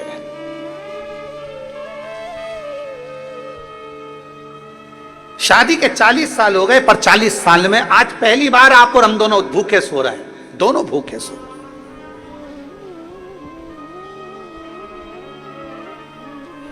पति ने कहा, समझ में नहीं आ रहा है सब क्यों हुआ। पत्नी कहती है, मैं जानती हूं कि आज हम 40 साल में पहली बार भूखे क्यों सो रहे हैं। पत्नी कहती है, मैं जानती हूं 40 साल में आज पहली बार हम भूखे क्यों सो रहे हैं। पति ने पूछा, क्यों? पत्नी कहती है, दूसरे के पड़े हुए धन को हमने छू लिया था, इसलिए आज हमें भूखा सोना पड़ रहा। दूसरे के पड़े हुए धन को मात्र हमने छुआ था, इसलिए हमें भूखा सोना पड़ रहा है। शिव महापुराण की कथा कहती है, भाई ज्यादा हिस्सा ले लिया, छोटे को कम दे दिया, मंझले को ज्यादा दे दिया, संजले को कम दे दिया, बड़े को कम दे दिया, छोटे को कम दे दिया, किसी को ज्यादा मिल गया, किसी को कम दे दिया। किसी सास ने अपना जेवर एक बहू को ज्यादा दे दिया, एक बहू को कम दे दिया। कभी ससुर ने अपनी प्रॉपर्टी किसी को ज्यादा दे दी, किसी को कम दे दी। इसमें आप दुखी मत होना, आपको दुख होने की जरूरत नहीं है, आपको तकलीफ में भोगने की जरूरत नहीं है। दुख उसको हो जिसने धन को बांटा है। उसने सोचना था कि हमारी गति क्या होना, उसको सोचना था हमारी गति क्या है। अगर 4 लड़के हैं बराबर का, 4 बेटियां हैं बराबर की, 5 बेटे हैं बराबर का, 5 है। यहां तक शिव पुराण की कथा कहती है, भागवत जी में यहां तक वर्णन आता है कि यशोदा मैया अपने लाला को जितना माखन देती थी, उतना माखन दाऊजी महाराज को भी देती थी। मनसूखा आ जाता था, मनसूखा को देती थी। श्रीदामा आ जाता था, श्रीदामा को देती। जो आ जाता उसको माखन दे देती। जो सम्मुख में आया, माता यशोदा नहीं, अपना जो भाग था उसमें से श्रेष्ठ श्रेष्ठ भाग सबको दे देती थी, बराबर का, कोई ज्यादा नहीं। शिव महापुराण की कथा यहां तक कहती है, तुम्हारा बच्चा अगर बिस्कुट खा रहा है और तो उसका दोस्त आ गया ना, तो पहला फर्ज मां का बनता है कि उसमें से आधे बिस्कुट उस दोस्त को दे, क्योंकि भोजन करते समय आया है, क्रमशः में। शास्त्र यहां तक कहता है कि अगर तुम भोजन कर रही हो, तुम चाय पी रही हो, और चाय पीते पीते अगर कोई आ गया और तुम्हारे कप में अगर चाय है, मान लो वो झूठी नहीं हुई है, तो प्रयास करना कि वो चाय में से आधी चाय जो आया है उसके कप में डालकर दे दी जाए, उसके गिलास में डालकर दे दी। नहीं, थोड़ा सा तो पीना पड़ेगा। कटोरी में भले मत बनाओ तुम दूसरी, पर उसमें से थोड़ी सी दे दो। झूठी नहीं है, झूठी हो गई तो मत दो, पर जो अच्छी है उसको दे दो, जो श्रेष्ठ है उसको दे दो। नहीं नहीं, लेना तो पड़ेगा, तुम आए हो।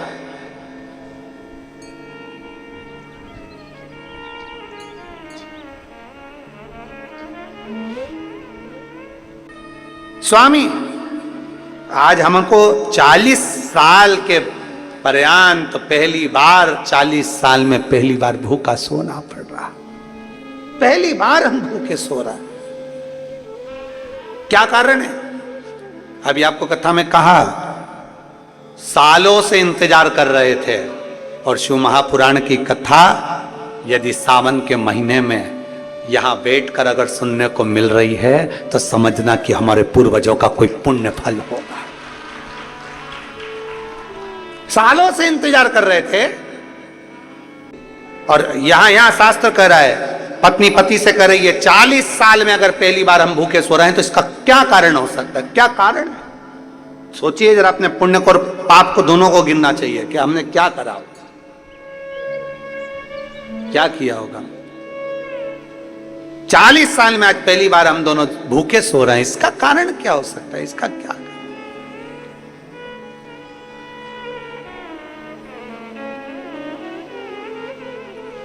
एक कारण है।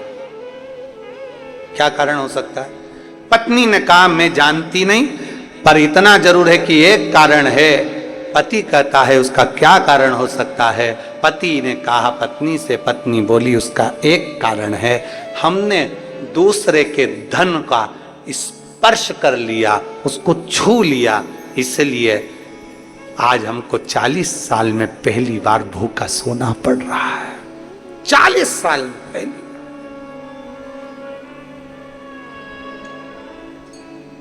आज हमें भूखा सोना पड़ रहा है 40 साल में पहली बार, क्योंकि हमने दूसरे के धन का स्पर्श करा है, मात्र दूसरे के धन को छुआ है। सोचो, केवल स्पर्श किया तो यह गति है। अगर वो धन घर में आ जाता, वो धन हम लेकर आ जाते तो शायद जिंदगी भर भूखा सोना पड़ता। इसलिए बस इतना सोच रहे थे, विचार करते करते पति पत्नी की दोनों की नींद लग गई। नींद लग गई दोनों की। पार्वती जी ने शिव जी से कहा, बाबा कितने सरल हैं दोनों, दूसरे के धन का स्पर्श नहीं करना चाहते, दूसरे की संपदा का स्पर्श नहीं करना चाहते। आप कुछ करो ना इनके लिए, कुछ करिए ना, कुछ करिए। बाबा देव अधिदेव महादेव ने तुरंत पार्वती से कहा, पार्वती चिंता ना करिए, चिंता ना करिए। श्रावण का महीना आएगा, जंगल में इनको लकड़ी नहीं मिलेगी, भूलवश एक बेलपत्र के वृक्ष के नीचे बैठेंगे, छांव का पानी से बचने का प्रयास करेंगे, वहीं पर पड़ी हुई मिट्टी से ये शिवलिंग का निर्माण कर लेंगे। और शिवलिंग का निर्माण कर लेंगे तो उसी जगह पर मैं प्रकट होकर इनको दर्शन देकर इनको भंडार भर दूंगा, उसी स्थान पर। श्रावण के महीने में हमने पहले भी कथा में कहा, आज फिर कहते हैं, जितने आस्था चैनल पर कथा सुन रहे हो, जितने फेसबुक यूट्यूब पर कथा श्रवण कर रहे हो, ऑनलाइन जितने शिव भक्त पवित्र कथा का रिस्पान कर रहे हैं श्रावण के महीने में, आज 2 अगस्त से श्रावण की शिवरात्रि के दिन जो कथा का लाभ, पहले दिन की कथा का श्रवण कर रहे हैं, उन सब से निवेदन करेंगे, बन सके अपने जीवन में श्रावण के महीने में भूल से भी अगर पार्थिव शिवलिंग का निर्माण हो जाता है, भूलवश भी हम शंकर के पार्थिव लिंग का निर्माण कर लेते हैं, तो वो जीव कहीं ना कहीं सुख प्राप्त करता ही है, उसका फल उसको मिलता ही, वो सुख मिलता ही है। बोल बम का नारा है। किसी से डर के बोल रहे हो क्या? तो फिर आवाज खोलकर बोलो, हम भी तो बोल रहे हैं। बोल बम का नारा है, सारी समस्या का हल। वीआईपी बन के नहीं बैठना है अपने को। कई माताएं वीआईपी बन के ताली भी बजाएंगी तो ऐसे धीरे धीरे लोग क्या कहेंगे, ना ना,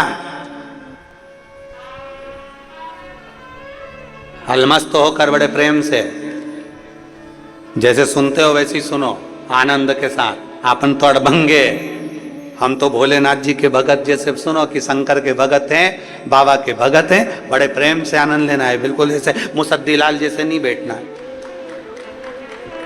तो मुसद्दी जैसे बैठ गए, मालूम पड़े अब ये भी कुछ नहीं बोल रही, ये भी कुछ नहीं बोल रही। चुप। अब उसने धीरे से ताली बजाई तो तुमने भी ज्यादा ज्यादा तेज बजा दूंगी, लग गई तो। अरे ताली बजाने का भी पुण्य है हमारे यहाँ, इसलिए किसी मंदिर में ताली का पुण्य बताया नहीं गया, पर शंकर की कथा में और शिव पुराण में ताली का पुण्य है। शंकर के मंदिर में भी ताली का पुण्य है। तो वो माताओं का आता है ना, मुझे बाल में से वो जुआ निकाल और उसको ऐसा निपटा देती है। उसी तरह जब पाप कथा सुनते समय हमारा पाप हमारे सम्मुख में आता है, और जब हम शंकर के मंदिर में, शिवालय के सामने, शिव के सामने या शिव पुराण में जब ताली का नाद करते हैं, पाप छिन्न हो जाता है। सवाब बोल बम का नारा है, सारी समस्या का हल। कोई लेट बनता है, कोई जल्दी बनता है, शिव को जल चढ़ाने वाला एक दिन से जरूर बनता है, प्राप्त होता है।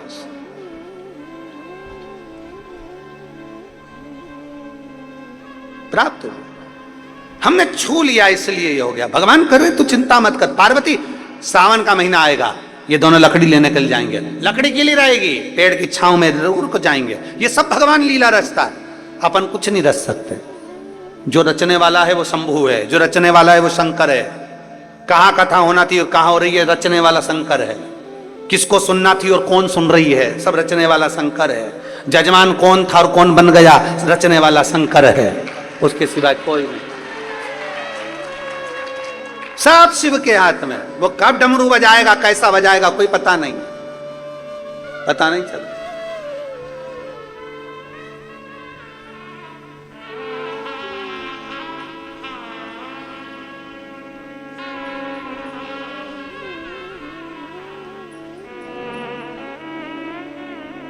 अभी हम इधर से आ रहे थे तो एक माता जी बूढ़ी बूढ़ी सी और एक माँ और थी, दोनों। वो बूढ़ी माँ और वो माँ दूसरी माँ से करी थी, मेरे को चिमटी खोड़ना, मेरे को चिमटी खोड़। उसने पूछा क्यों? सपना लग रहा है, सपना लग रहा है, चिमटी खोड़, सपना लग रहा है। अरे भाई, शिव कृपा के बिना कुछ भी संभव नहीं।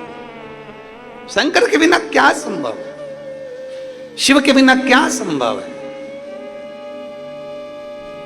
कुछ भी संभव। संभव शंकर भगवान ने पार्वती जी से कह दिया, समय पलटेगा, यह सावन का महीना आएगा, ये पेड़ के नीचे जाएंगे, पानी से बचेंगे, वही मिट्टी का ढेरा बना लेंगे, मुझे याद करेंगे, मैं प्रकट हो जाऊं। आज पूरे देशवासियों को, और देश में नहीं विदेश में बैठे हुए भी सारे शिव भक्तों को आज मौका मिला है पार्थिव शिवलिंग निर्माण करने का। शाम को 7 बजे आप और हम सब मिलकर ऑनलाइन भगवान शंकर का पूजन करेंगे, अपने अपने घरों में बैठकर पूरे परिवार के साथ। शिव जी को बेलपत्र, शमीपत्र, धतूरा, गेहूं के दाने, काली मिर्च, तिल सब भगवान शिव को समर्पित करेंगे और अपने दिल की बात भगवान देवाधिदेव महादेव से कहेंगे। भगवान शंकर से अपने मन की बात बोलेंगे, भगवान शिव से अपने दिल की बात कहेंगे, प्रार्थना करेंगे उनसे। आप सब लोग भी तैयारी करके आए होंगे घर पे, है ना? अरे बोलो तो जम के, करिए तैयारी सब, बहुत बढ़िया। और सारे जितने आस्था चैनल पर कथा सुन रहे हैं, पूरा राष्ट्र, पूरा देश, एक एक छोटा सा छोटा गांव और बड़े से बड़े गांव में शंकर जी की पूजन की तैयारी हो रही है। पूरे सभी को सावन के इस शिवरात्रि की बहुत बहुत बधाई, बहुत बहुत बधाई। पूरे देशवासियों को श्रावण शिवरात्रि की बहुत बहुत बधाई। करो दिल से पूजन, पार्थिव लिंग का निर्माण करिए अपने हाथों से। शिवलिंग का निर्माण एक परात के अंदर, थाली के अंदर या पाटे पर उसको करिए, बेलपत्र का पत्ता रखकर भगवान शंकर के शिवलिंग का निर्माण करो। बाबा से प्रार्थना करो, बाबा आज सावन की शिवरात्रि है, बाबा शिवरात्रि के दिन का वर्णन शास्त्र करता है कि रात्रि के पहले पहर की पूजन जो करता है भगवान उसको पहले पहर की पूजन में प्रथमता रखता है, आनंदता दे। आप कृपा करिए, दिल से पूजो बाबा।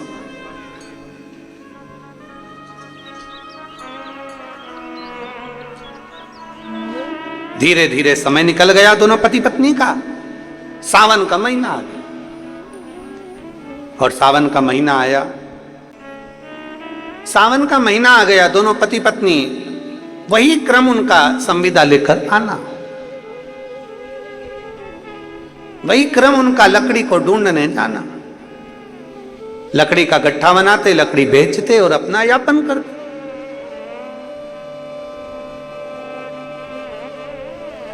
अब लकड़ी लेने के लिए गए और सावन के महीने में तो पानी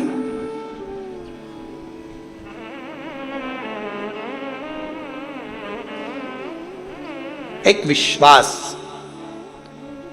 जब व्यक्ति के दिल में प्रखर हो जाता है तो शिव महापुराण की कथा कहती है कि उसको शंकर मिलने में देरी नहीं लगती, उसे शिव मिल ही जाता। शिव तत्व है। सावन का महीना आ गया, दोनों पति पत्नी संविदा लेने के लिए लकड़ी लेने के लिए गए। अब लकड़ी लेने तो चले गए पर जलवृष्टि इतनी, जो रचा था परमात्मा ने वो होकर रहता है। भगवान जो रचता है वो होता है। तुम कितना भी सोच लो, आप कितना भी सोच लो कि आपके अनुसार हो जाए, नहीं हो सकता। फिर कहेंगे कितनी कितनी व्यवस्था वहां करी गई, सोचा कितना गया, कितना लोगों ने अपना अपना, कोई ने रिजर्वेशन कराया, कोई ने कुछ कराया, कोई ने व्यवस्था कराया, सोचा अपना कहां होता, अपने सोचे से नहीं।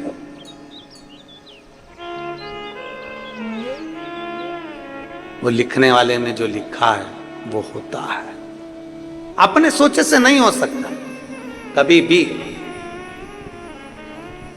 कभी नहीं। और प्रभु कृपा, उदारता, करुणा, दोनों पति पत्नी बेलपत्र के वृक्ष के नीचे जाकर, बरसते पानी में बहुत पानी गिर रहा था, उसके नीचे जाके खड़े हो, बेलपत्र वृक्ष के नीचे। हमने पहले भी कथा में कहा, भूलवश भी अगर बेलपत्र के वृक्ष के नीचे से व्यक्ति निकल कर चले जाता है तो उसका ना जाने कितना कितना अश्वमेध यज्ञ का फल उसे प्राप्त हो जाता है, ना जाने कितने अश्वमेध यज्ञ का फल उसे। अगर वो गया है बेलपत्र के नीचे, इसलिए आप लोगों से निवेदन है, वृक्ष जरूर लगाओ। प्रकृति को, पृथ्वी को हरा भरा करना है आपको और हमको।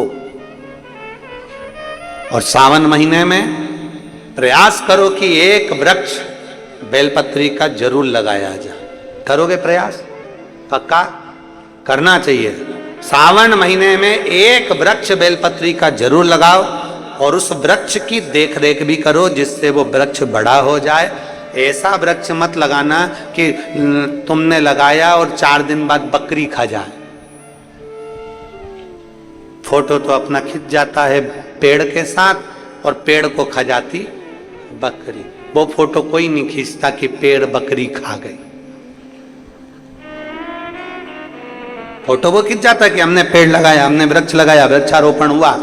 पर वृक्ष लगाओ, मना नहीं है, पर वृक्ष लगाने के साथ में एक प्रण होना चाहिए कि उसकी रक्षा भी हम करें, उसकी रक्षा भी करें।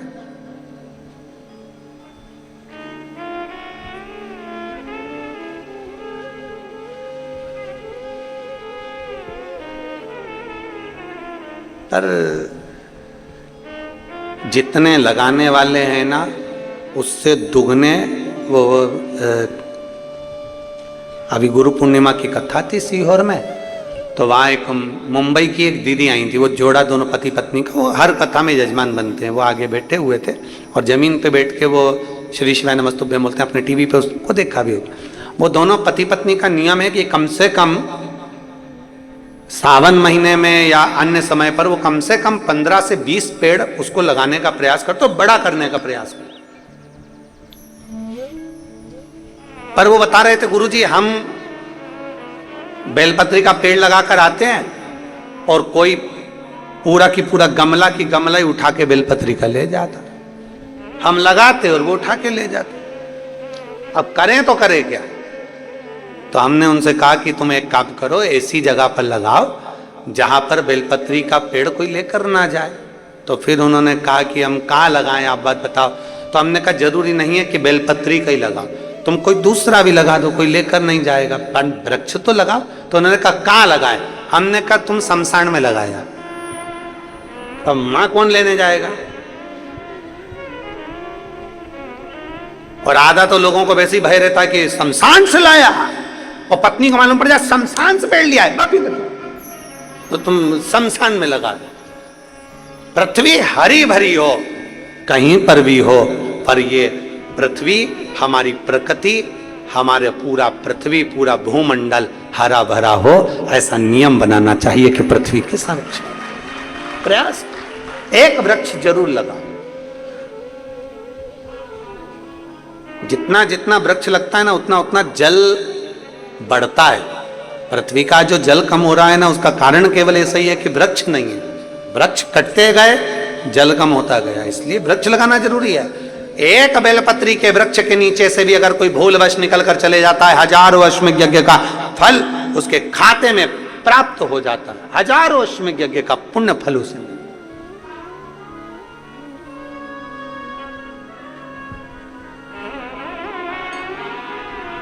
हमसे कई लोग कहते हैं गुरुजी,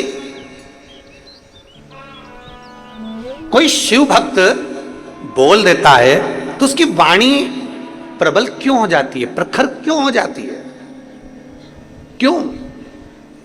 ये जो बेलपत्र होता है ना शंकर जी पे चढ़ा हुआ, इस बेलपत्र को जब आप खाते हैं, शंकर पर चढ़ा हुआ बेलपत्र जब आप खाते हैं, उदर में वो बेलपत्र जब जाता है, दुनिया के लोगों को लगता है कि हमने औषधि खाई है,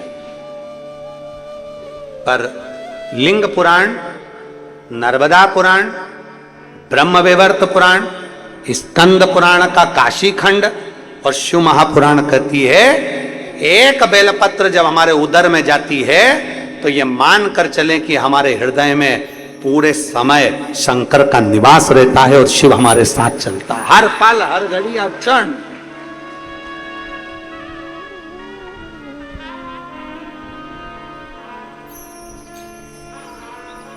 हर पल हमारे साथ शिव है।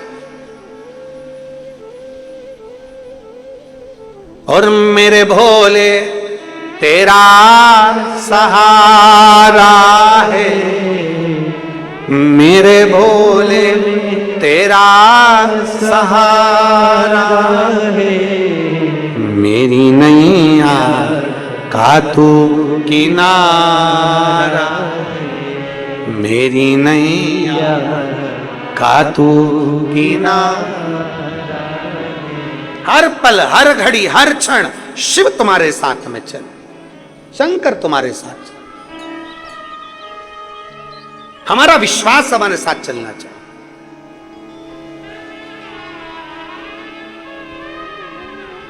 हम जब इस व्यासपीठ के पास में आते हैं तो हमारा सीहोर का कंकर और सीहोर का रुद्राक्ष दोनों साथ देवादिदेव महादेव के साथ में चलते, उसकी आराधना, पूजन, अर्चना, स्मरण नित्य प्रति। और एक तो हमारी पोथी में रखा ही रहता,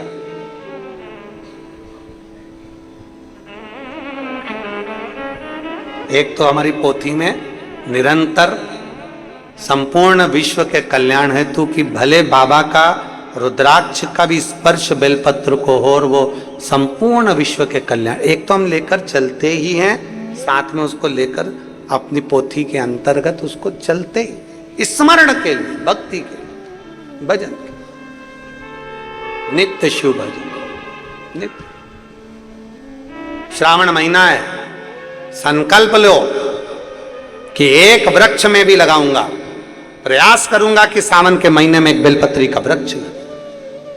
दोनों पति पत्नी बेलपत्र के वृक्ष के नीचे चले जाते हैं, बारिश हो रही है, भयंकर जल वृष्टि हो रही, दोनों मां बैठ गए, भूमि पर बैठे, पेड़ के नीचे। अब आदत रहती है, जो लोग फालतू बैठे रहे ना, थोड़ी देर तक फालतू बैठे रहे, तो वहां फूल पड़ा होगा तो उसकी पत्ती तोड़ तोड़ तोड़ तोड़ तोड़ तोड़ फेंका। फिर मन करा तो अपनी साड़ी में से ही एक रुआ निकाल के, उसको निकाल के, उसी को निकाल के दिन मरोड़ती रहे।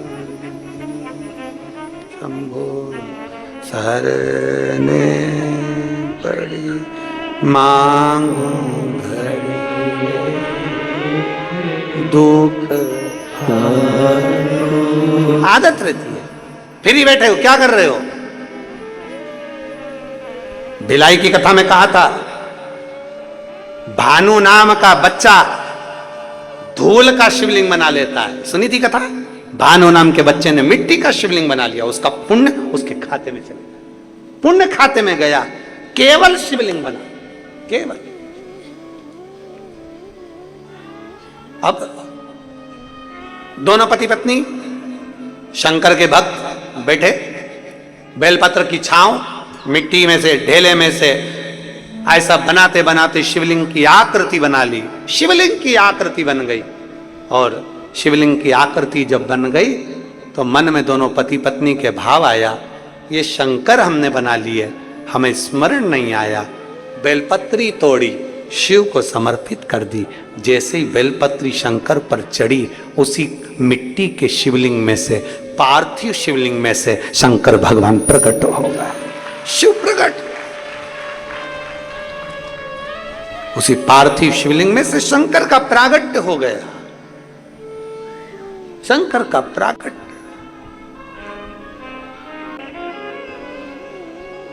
दोनों पति पत्नी ने बेलपत्र चढ़ाया भगवान शंकर का। उनको नहीं मालूम था कि केवल एक पार्थिव लिंग का निर्माण करा, अनायास अनायास पार्थिव लिंग का निर्माण, अनायास।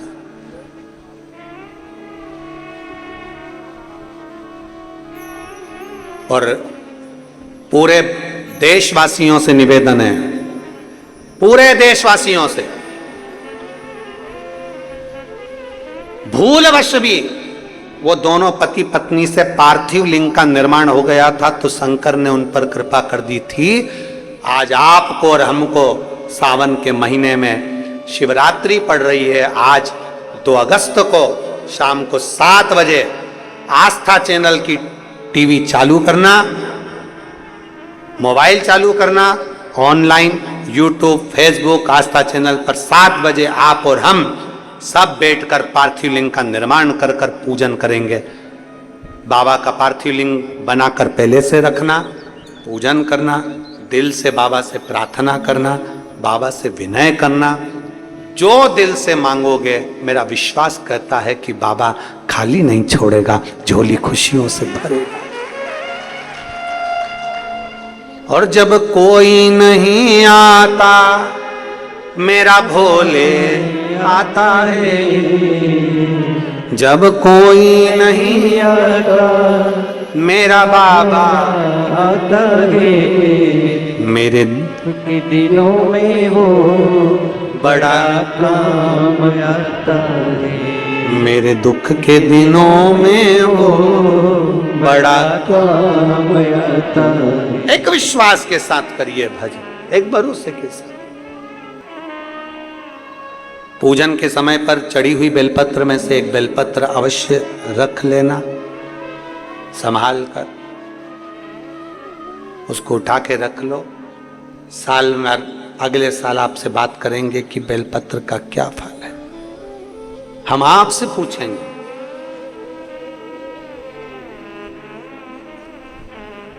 पूजन का कोई सामान नहीं हो तो भी शिवलिंग का निर्माण करो, तो भी करो।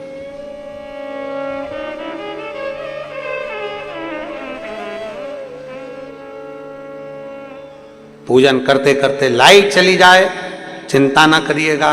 1 लोटा जल और जो सामग्री बताई है वो दिल से श्री शिवाय नमस्तुभ्यं, श्री शिवाय नमस्तुभ्यं, श्री शिवाय नमस्तुभ्यं कहकर समर्पित करो दिल से। सुनेगा।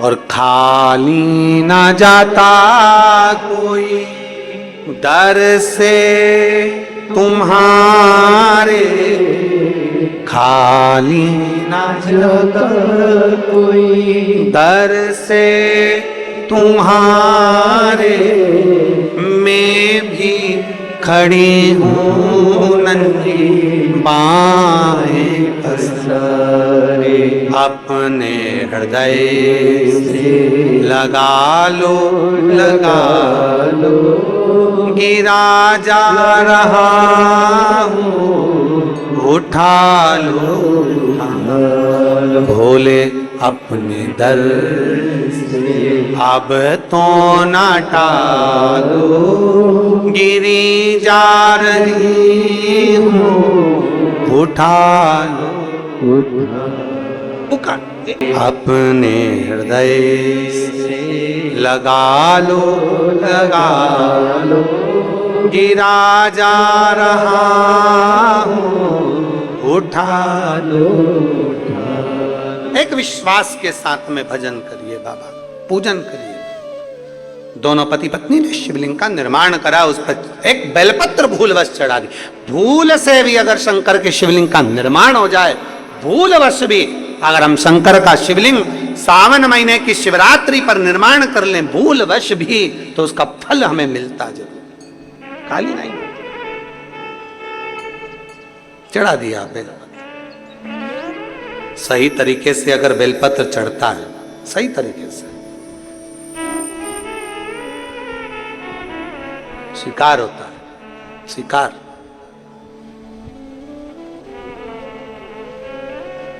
आपसे पूछें, एक उत्तर दीजिएगा। छत बनाया, उसमें सही तरीके से ढाल बना दिया, तो पूरा पानी नीचे गिर जाएगा कि नहीं गिरेगा? जम के तो बोलो, गिरेगा ना। और अगर छत बनाया और उसमें ढाल सही नहीं बनाया, तो फिर पानी निकलेगा? फिर तो तुम्हें झाड़ू लेके जोड़ना पड़ेगा, पानी को निकालो। जैसे कई कई बाथरूम में पानी भरा रहता है, तो वो झाड़ू से उसको वाइपर से साफ करती रहती है, पानी भरा गया तो निकाल रही है। अगर सही ढाल होता तो पानी निकल जाता,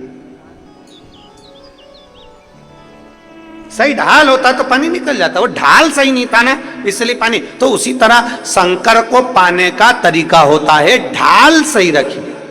आप कहां बैठ रहे हो, कैसे पूजन कर रहे हो, बेलपत्र कैसे चढ़ा रहे हो, शिव को कैसे रिझा रहे हो, यह आपको मालूम होना चाहिए। तुरंत मिलता शिव, तुरंत। क्या पहले के समय में लोग शंकर जी को जल नहीं चढ़ाते? चढ़ाते थे। सावन महीने में नहीं जाते थे? जाते थे। पर अब लोगों को शिवरात्रि की पूजन हो, चाहे रोज शंकर को जल चढ़ाना हो, चाहे बेलपत्र चढ़ाना हो, चाहे भगवान शंकर का जल चढ़ा हुआ का आचमन करना हो, अब लोगों को ज्ञात हो गया कि शिव को जल कैसे चढ़ाना है, शंकर का अनुमोदन कैसे करना है, शिव जी से प्रार्थना कैसे करना है, शंकर को नमन कैसे करना। अब उनको ज्ञात हो गया, तो उन्हें जान। बोल बम का नारा है सारी समस्या का हल। अब उनको ज्ञात हो गया कि शिव को कैसे प्राप्त करा। शंकर भगवान प्रसन्न हो गए, प्रकट हो गए। मांगो, तुम्हें क्या चाहिए? आज तक शिव का दर्शन नहीं करा था, पहली बार मिलन हुआ शिव से, पहली बार।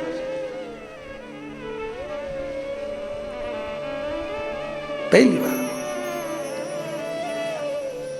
अब हम आपसे पूछें, एकदम अचानक कोई तुमसे कह दे मांगो तुम्हें क्या चाहिए, एकदम पत्नी से पति कह दे आज मैं बड़ा खुश हूं, तू मांग ले तुझे क्या चाहिए। पत्नी तुरंत विचार करेगी अब मैं मांगू क्या, नेकलेस, चूड़ा, क्या मांग, आज इतने खुश है मैं क्या मांगू। और पत्नी तो मांग ले जो सामान मांगना है अपनी जगह पर इतने में आज एक दिन पत्नी कह दे पति से आज मैं बड़ी खुश हूं, तुम मुझसे मांग लो तुम्हें क्या चाहिए। पति सोचे जिंदगी में पहली बार गाड़ी उल्टी चली है। हमेशा मैं कहता था मांग ले तुझे क्या चाहिए, आज ये बोली है आज तुम्हारा जन्मदिन है, हैप्पी बर्थडे टू यू। आज मेरा मन कर रहा है मैं तुम्हें कुछ गिफ्ट दे दूं। पत्नी बोली पति से मांग लो तुम्हें क्या चाहिए, आज मैं बड़ी खुश हूं, जो मांगोगे मैं तुमको दे दूंगी। इतनी देर में पति ऑफिस जाने की तैयारी कर रहा था, पत्नी फिर आ गई, मांगो आज मैं बड़ी खुश हूं, तुम जो मांगोगे मैं दे दूंगी, मांगो तुम्हें क्या चाहिए। इतने में पति ने कहा तलाक। फिर पत्नी गई अंदर, फिर गई अंदर, अभी आ रही मैं तलाक देती तुम करो, अभी आ मुश्किल। शिव कथा कर रही है, भगवान शंकर का चरित्र कर रहा है, मांगो तुम्हें चाहिए क्या, क्या दिया जाए तुमको, क्या दिया जाए। शंकर भगवान कहते, दोनों कहते हैं हमें कुछ नहीं चाहिए, अगर देना है तो केवल इतना कृपा कर दो कि आपके चरणों की भक्ति कभी समाप्त ना हो, बस इतनी कृपा कर दीजिए और कुछ नहीं। क्या इससे ज्यादा क्या चाहिए। जैसे देवराज नाम के ब्राह्मण को भगवान शंकर ने मोक्ष दिया, बिंदु के मरने के बाद उनकी धर्मपत्नी चंचुला देवी ने शंकर की कथा का अविरल भक्ति प्राप्त करी। ऐसी अविरल भक्ति अपने भीतर होना चाहिए। ईश्वर जी और गोरा जी आ रहे हैं, जोरदार ताली बजाएं। ईश्वर जी गोरा जी जोरदार ताली बजाएं। ईश्वर जी और गोरा जी हमारे बीच में आ रहे हैं। शंकर पार्वती भगवान शंकर की अविरल भक्ति को धारण कर रहे हैं महाराज। ईश्वर जी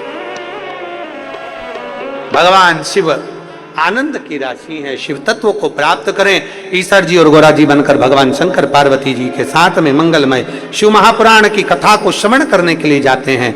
आप और हम भी सब पवित्र सावन के महीने की आज 2 अगस्त से प्रारंभ हुई शिव महापुराण की कथा बड़े भाव से श्रवण कर रहे हैं। आज कथा का प्रथम दिवस यहाँ विराम ले रहा है। एक बार जोरदार ताली बजाकर ईश्वर जी और गोरा जी का सुंदर आनंद करते हुए भाव भक्ति के साथ में भगवान शिव के विरल भक्ति को धारण करिए। हर हर महादेव।